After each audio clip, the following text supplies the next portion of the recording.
ગુજરાતીઓ પર ખડગેના નિવેદન ઉપર જગદીશ ત્રિવેદીએ જવાબ આપ્યો।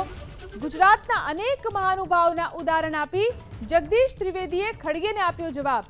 રાષ્ટ્રપિતા મહાત્મા ગાંધી ગુજરાતી છે અને પરદેશમાં બેરિસ્ટર થયા હતા।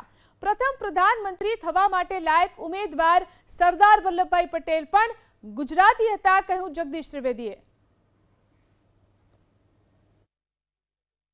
કોંગ્રેસના રાષ્ટ્રીય અધ્યક્ષ મલ્લિકાર્જુન ખડગે સાહેબે હમણાં જાહેરમાં તમામ ગુજરાતીઓને અભણ કીધા, નિરક્ષર કીધા, અને એટલે મારે વિનમ્રતાથી કહેવું છે કે ભારતના રાષ્ટ્રપિતા મહાત્મા ગાંધી ગુજરાતી છે અને એ પરદેશમાં જઈને બેરિસ્ટર થયેલા।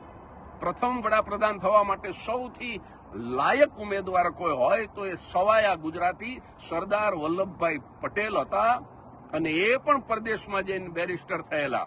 આપણા સાહિત્યકારો ઝવેરચંદ મેઘાણી, પન્નાલાલ સુંદરમ, ઉમાશંકર, તમે જેટલા નામ લ્યો આ બધા જ અંગ્રેજી કાવ્યોનો ગુજરાતીમાં અનુવાદ કરનાર હાઈલી એજ્યુકેટેડ સાહિત્યકારો હતા। અને અમે લોક કલાકારો, હું તો નાનકડો કલાકાર છું પણ 3 અલગ અલગ યુનિવર્સિટીમાંથી મેં 3 વખત પીએચડી કર્યું છે।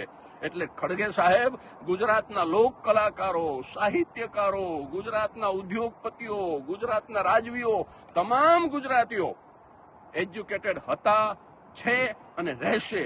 અને 2026ની વાત કરું તો 34 જિલ્લાઓમાં આશરે 68 યુનિવર્સિટી ગુજરાતમાં છે। એક જિલ્લા દીઠ 2 યુનિવર્સિટી હોય, એ પ્રજા અભણ કેવી રીતે હોઈ શકે?